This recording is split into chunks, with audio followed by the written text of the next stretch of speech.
Hujambo mpendwa mtazamaji. Huyu ni mwinjilisti Francis Githae, mtaasisi wa masuala ya kiroho. Hapo zamani za kale kulikuweko na kiumbe ambaye alikuwa amepewa mamlaka makuu sana kule mbinguni, na jina lake alikuwa anaitwa Lucifer. Lakini baada ya kupewa mamlaka na kuheshimika sana na mbingu, aliweza kususha furugu na akakosa kutosheka na mamlaka ya mbinguni, na kwa hivyo kukatokea vita mbinguni. Ukisoma Ufunuo 12 mstari wa 7 hadi 12, kukatokea vita mbinguni. Shetani na malaika zake wakapigana na Mikaeli, naye na malaika zake wakapigana naye. Hatimaye shetani hakupata nafasi ya kukaa kule mbinguni, na kwa hivyo akafurushwa, akaletwa hapa duniani.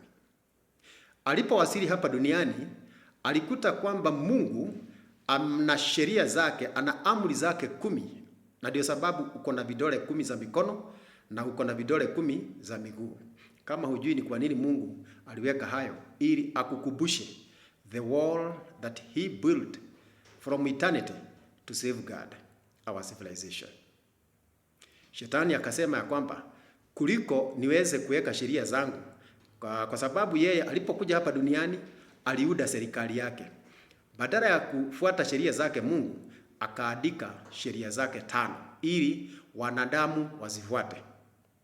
Hizo sheria 5 ningetaka nikusimulie. Amri ya kwanza ni kwamba wanadamu wasithubutu kusoma Biblia, kwa sababu tukisoma Biblia tutaweza kuelewa hila zake yule mwovu shetani.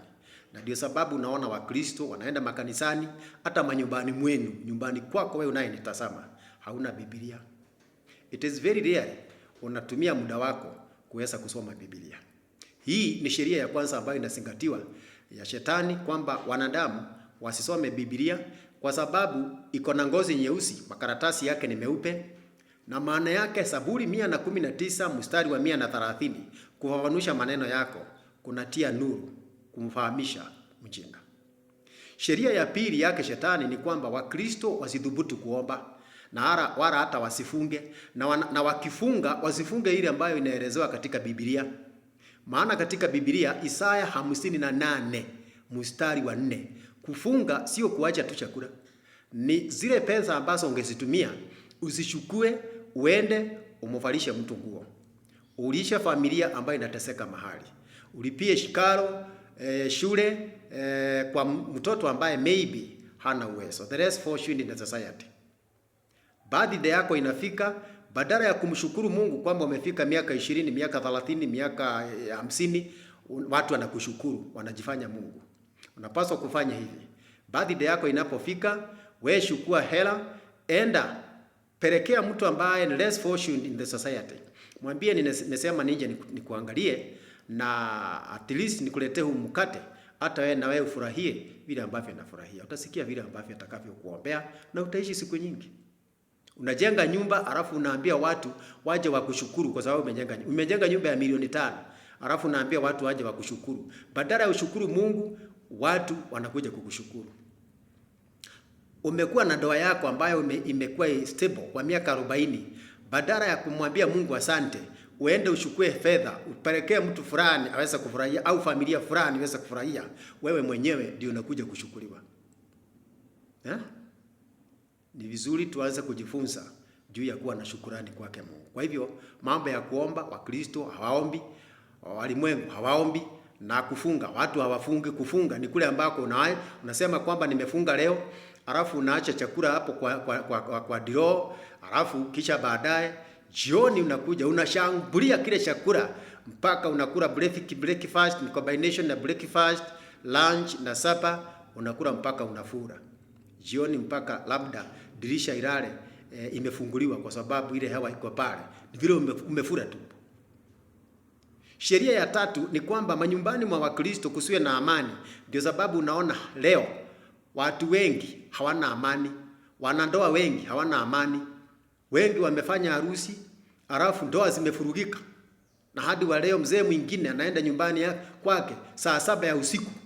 Ni kwa sababu hakuna amani kule nyumbani. Hii ni sheria ya tatu ya shetani, kwamba kusiwe na amani manyumbani mwa Wakristo. Sheria ya 4 ya shetani. Nataka nikuulize swali. Umeshawahi kuona mtu ambaye anashangisha pesa za kununua shamba? Umeshawahi kuona mtu anashangisha pesa za kujenga nyumba? Si watu wanajenga nyumba hata ya milioni 5, milioni 20, mtu anajenga nyumba. Ananunua gari ya milioni 8. Na ako peke yake, yeye na mke wake. Lakini kazi ya Mungu, kanisa, show ya shilingi 10,000 inajengwa kwa mwaka mmoja. Kwa sababu gani? Shetani aliambia Wakristo, kwa sababu Mungu hamumuoni, treat him as if he's a beggar. Ndio naona tunaletea Mungu sadaka. Nataka nikuambie hivi. Ukitaka kuvunja hii sheria ya shetani, hebu uweze kutumia mfumo ambao unaitwa 5-2-1. Matthew chapter 25 verse 14. Inasema ya kwamba kaita watu akawapatia 5, mwingine akapewa 2 na mwingine 1. Unajua kwa nini hakusema 5, 3, 4? Kwa nini hakusema 6, 7, 10? Kwa nini hakusema hivyo? Alisema ni 5 kwa sababu gani? Mwanadamu aliumbwa akiwa an extension of God. Utumie akili zako. Baada ya kutumia akili zako, sasa mikono uko na miwili. Unajua kwa nini Mungu alikupatia mikono miwili? Moja ni ya kupokea na nyingine ni ya kupeana. Ukisoma Isaiah 43 verse 21, Mungu alimuumba mwanadamu ili adhihirishe, so that he may show forth his praises. Kushow forth, to portray, to manifest. Kwa hivyo wewe unafikiria, usingojea kutangaziwa na mchungaji wala mzee wa kanisa. Lile ambalo unapaswa kulifanya, hata kama uko na uwezo wa kununua ndege, an aeroplane, kwa ajili ya kufanya uinjilisti. Ikiwa una uwezo huo, nunua. Usishirikishe mtu. Kwa sababu ndio inaitwa 5-2-1. Unatumia akili zako. 2 ni kupokea kutoka kwa Mungu, alafu mkono wa pili ni kupeana. And 1 stands for individuality. You will be held accountable as a person, not as a corporate. Nataka nikupatie mfano mzuri. Yesu alikuja akakaa kwenye kisima cha Yakobo. Hiyo ni Yohana 4. Kwenye kisima cha Yakobo, mwanamke ambaye alikuwa ameolewa na wanaume 6 akaja. Alipokuja akapata habari kutoka kwa Yesu. Si amefanyika mtoto wa Yesu? Nataka nikuulize, huyu mama alipangiwa na kamati gani? Which committee ambayo iliketi chini kumpangia bila ataenda kufanya uinjilisti? Aliasha mtungi wake pale, akaenda kijijini, and she conducted a very successful evangelistic campaign. Na ukisoma Yohana 4 mstari wa 28, akaleta waumini kwa Yesu. Ni Yesu alimtuma? Yeye alitumia akili zake, alafu kile amepokea kutoka kwa Mungu, mkono, kwa sababu ako na mkono huu mwingine, akaenda and she manifested what she has already gotten from Jesus. Unaelewa? That is what I mean. Kwamba God created you and I as his extension. Wewe ni nyongeza yake Mungu. Do you understand? Kwa hivyo ukitaka kumfanyia kazi Mungu, usingojee mambo ya mishango. Wewe enda ufikirie ni kitu gani ambacho unapaswa kukileta. Mama aliweza kwenda akasamehewa dhambi zake na Yesu. Kisoma Marko 14 mstari wa 3 enda mpaka mstari wa 9. Akaenda akafikiria, hakushirikisha mtu yeyote. Yeah, she consulted nobody. Alafu akafikiria, nitaletea Yesu mafuta, the most costly perfume. Akaleta mafuta ya shilingi 300, mshahara wa Myahudi wa mwaka mmoja. Akaleta haya mafuta, alafu akamumwagilia Yesu, na watu ambao wako pale ambao ni stingy people. You know, always stingy people do complain when generous people manifest or portray their generosity. Wakaanza kulalamika, kwa nini umemwaga haya mafuta yote? Si ungetuambia tukuonyeshe mahali utanunua remis ya shilingi 20, alafu hiyo pesa zingine zote ulete tununue maharagwe tuwapatie maskini. Na hakuna shilingi yao ilikuwa pale. So ukitaka kuleta sadaka kwa Mungu, leta kivyako. Enda ufikirie ni nini ambacho napaswa kufanya. Hata kama ni kanisa, una uwezo wa kujenga wewe peke yako. Kama vile ununua shamba, unajenga nyumba. Usingojee mishango. Kile ambacho una uwezo wa kufanya kitekeleze. Na ukimtii Mungu, nataka nikuambia hata katika Mithali 3 mstari wa ngapi? Wa 9. Hebu soma hapo vizuri. Mithali 3 mstari wa 9. Mheshimu Mungu kwa mali yako ambayo Mungu amekupatia, na utaona vile hautakuwa maskini. Proverbs 11 verse 24. Kuna watu ambao wanatawanya na wanazidi kuongezeka. Kuna wale ambao wanaendelea kushikilia lakini wanaendelea kuwa maskini. Unaona sasa? Usingojee mishango. Ukienda uone kwamba hapa kuna nahitaji kujenga shoo, shimba kile shoo, kijenge hata kama kitakugharimu milioni, wewe jenga. Cooperate with God as an individual. Okay? Hata Yesu alipozikwa, unajua Yesu hakuzikwa na wanafunzi wake, by the way. Alizikwa na Yusufu wa Arimathea na pia Nikodema. Na walipokuja hawakuuliza, nyinyi wanafunzi, kwa nini mlikuwa na Yesu? Hamuja hapa tuweze hamulete sadaka tuweze kumzika. Walifanya and they offered Jesus a decent burial. Kwa sababu gani? Generosity is not learned in school. You do not learn generosity in the learning institutions. Sheria ya 5 ya shetani ni kwamba divide those people so that you may conquer them. Ndio naona kuna madhehebu mengi duniani. Watu wana imani nyingi, ili hali njia ni moja ya kuelekea mbinguni. Na shetani anawadanganya ya kwamba ni wewe upitie njia ile, mwingine apitie njia ile, mwingine apitie njia ile, alafu kisha baadaye eti tutakutana mbinguni. Haitawezekana. There is only one way ambayo inakufikisha mbinguni, nayo ni kumwamini Yesu Kristo. Na tukishamwamini Yesu, kama tungemwamini Yesu mmoja, tungekuwa na imani moja, ubatizo mmoja, roho mmoja, tumaini moja, kama vile imeandikwa katika kitabu cha Waefeso 1 na mstari wake Waefeso 4 mstari wake ni wa kwanza, enda hivyo mpaka mstari wa 6. Naelewa hayo. Sasa baada ya hayo, shetani akaona mpaka afanye kazi kwa utaratibu. Akaona katika mashetani ambao walitoka nao mbinguni, akaja akagawa departments. Kuna mashetani ambao aliwagawia kazi ili wamsaidie kunasa wanadamu. Na hii sasa ninataka nikusimulie ni kwa nini mnashuhudia mambo yote ambayo mnayoona katika dunia. Kutoka kwa shetani ambaye anaitwa Lucifer, usifikiri mashetani hao wengine hawana majina, wako na majina. Deputy wake ambaye wanashirikiana naye kwa ufasaha anaitwa Leviathani.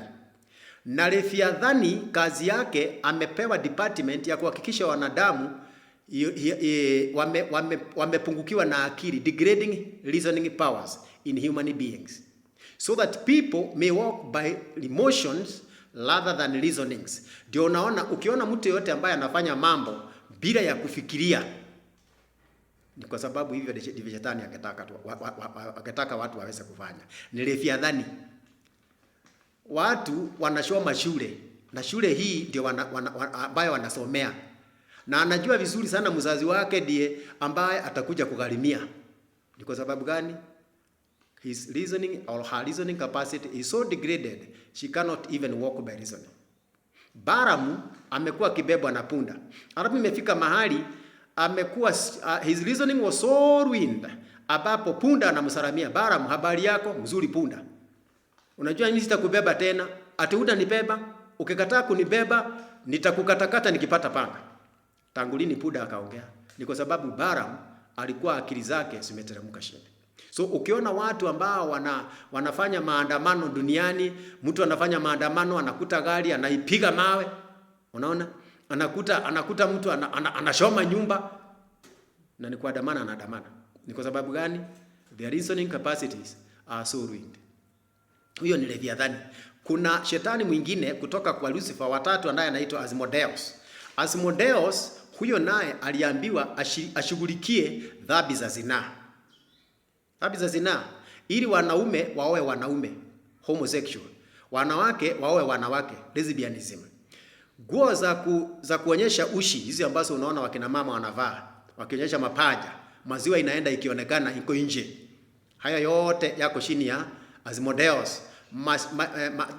Magonjwa ya zinaa yale ambayo kimwi zote ziko chini ya Asmodeus. Asmodeus, kama unanitazama na wewe mwili wako unaongozwa na tamaa ya mwili, dhambi za zinaa unazifuata kila mahali, basi shetani ambaye anakushawishi ufanye hayo ni Asmodeus. Kuna shetani mwingine wa 4 ambaye anaitwa Astorathi. Astorathi naye ni shetani wa uvivu. Huyu ni shetani ambaye anawaambia watu wachague kazi. Wengine wanashida barabarani wakihesabu magari. Wana hiyo gari mani, hiyo gari mwana imepita. Huyo ni mwizi, huyo ndiye aliimba sijui Pareto. Huyo ndiye aliimba sijui Post. Alafu michezo yote ya kamari ambayo mnaona watu washinde hapo, leaning on a false hope, kwamba wekelea shilingi 10 hapa utapata 1,300. Unasikia mama alishukua shilingi 60,000 akaenda dukani, akaenda kuongeza stoko, akakutana na mama mwenzake akamwambia, hizi 60 ukiwekelea unaweza pata 3,000,000 na utatajirika sana. Akawekelea sijui mwaka kitu kingine hapo wanaita sijui kadege. Zilipoenda ile shilingi ambayo ilibaki, akashindwa. Sasa nitaenda kumwambia mume wangu namna gani? Akachukua sumu akanywa. Mzee mwingine naye akawekelea. Baada ya kuwekelea akaona hapana, mimi sikuli na wengine wanaendelea kukula tu. Unajua aliandikia barua Mungu, akamwambia Mungu, unanidharau. Mbona ninawekelea na sikuli na wengine nikukula wanakula? Hatimaye mzee akajinyonga. Tulimuzika. Ameshakuliwa na msho. Ni Astorathi, shetani wa uvivu. Fanya kazi kwa utaratibu.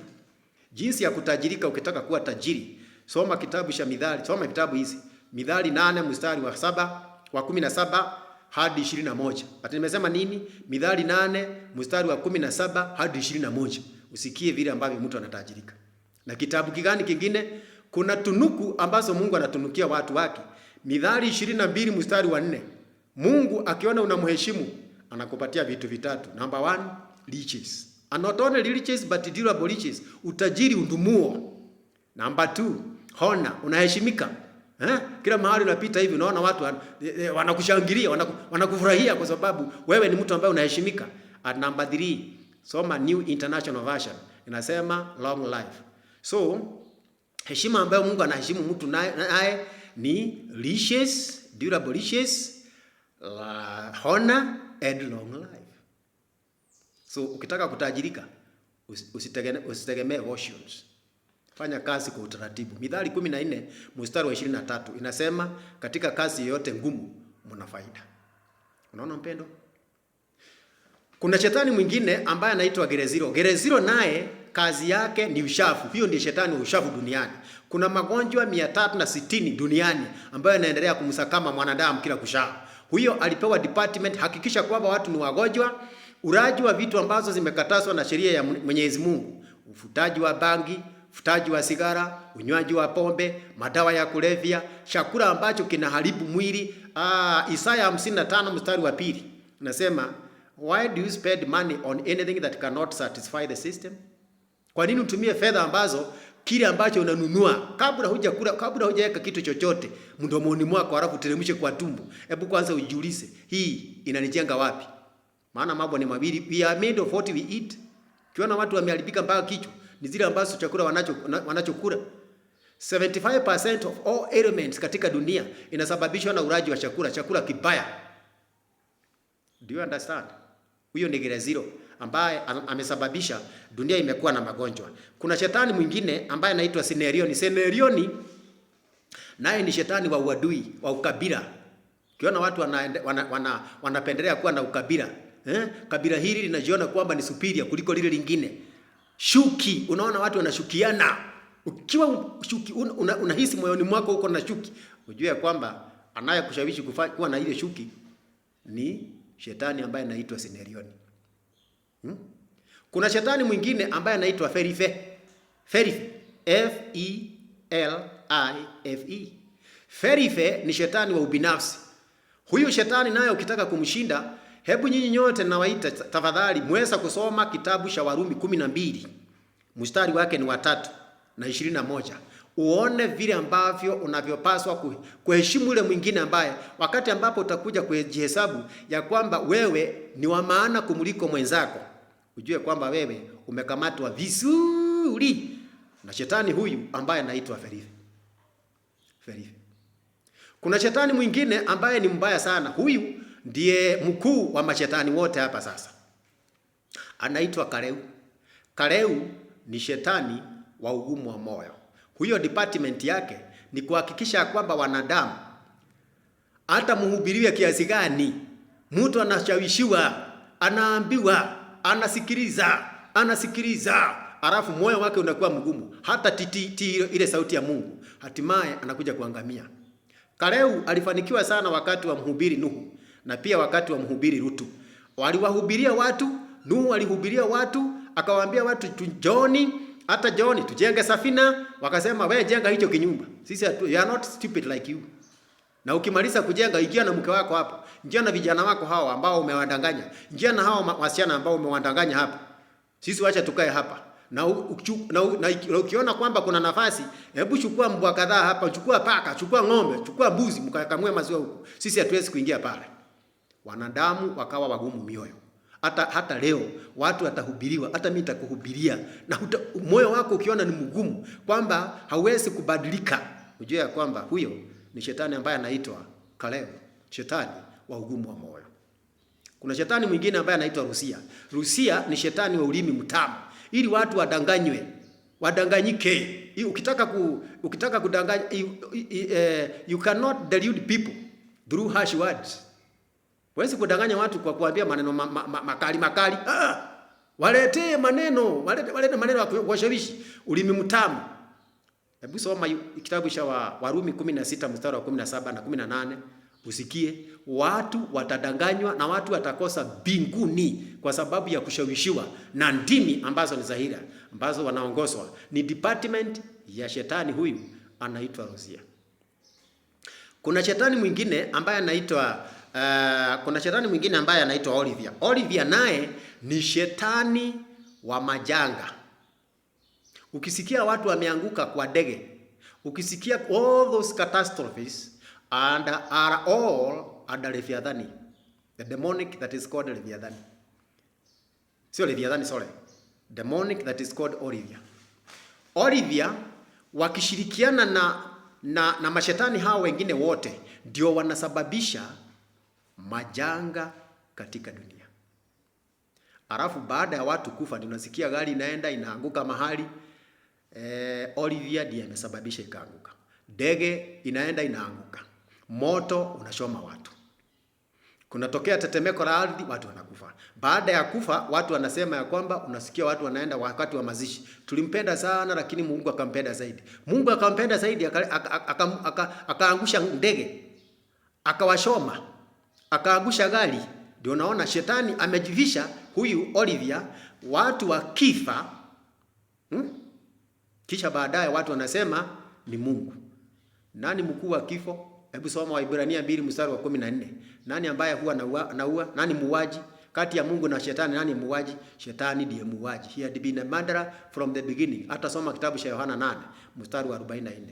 Alafu kisha baada ya kuleta yale majanga, watu wanasema ya kwamba ni Mungu anayeua watu. Mungu haui watu.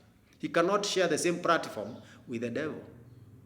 God has an unchangeable character, which is love. God is love and he is always love. Na hata wale ambao watakaoshomeka, kuna msemo ambao unasema ya kwamba kikikataa mama yake kanakufa, kataa kunyonya kanakufa. Je, kanakataa mama alafu mama anakaua? Watu wataangamia. They will face consequences ambazo zinatokana na maamuzi yao. Ni wao walishagua, ni wao waliamua. It is their personal choice. Waliamua hivyo. So wapendwa, nimekuzimulia kuhusu mashetani hao wote. Ni mashetani wote 9. Na kwa sababu ni 9 na watu wamegawanywa hivyo, unashangaa sasa tutawezaje kwa shida? It is very simple. Nataka upokee bakora ya kumshinda huyu, ya kumpiga huyu shetani mshinde. Bakora hiyo na iko within the reach of each and every one of us. Napatikana katika Yakobo 4 na mstari wake ni wa 7. Mtiini Mungu, mkibieni shetani naye atawakimbia. Immediately unaanza kumtii Mungu, shetani pamoja na mashetani wake wote wanapotea, wanatoroka. Hawezi kukaa pale, hawawezi. Na kwa hivyo mpendwa, nimekusimulia haya yote ili ukiona mambo yote ambayo yanatendeka, ukiona watu wamekuwa wagumu moyo, ni Kaleu. Ukiona watu wanafanya mambo kwa emotions, kwa misisimuko badala ya kuongozwa na hisia, Leviathan. Ukiona watu ni washarati duniani, Asmodeus. Ukiona watu ni wagonjwa, magonjwa mengine ambayo tunaweza tukajisuilia, magonjwa ya figo, magonjwa ya moyo, magonjwa hata ya akili, magonjwa ya ngozi, dermatitis, psoriasis, haya yote yanasababishwa na Grade Zero. Magonjwa 360 kote duniani. Unaona? Baba yangu wa mbinguni, ninakushukuru kwa sababu ya kutujulisha haya. Chanzo ya mashida yote ambayo yanamsakama mwanadamu. Tusaidie kuweza kumshinda kwa kukutii mimi pamoja na mtazamaji wangu. Katika jina la Yesu tunaomba na kuamini.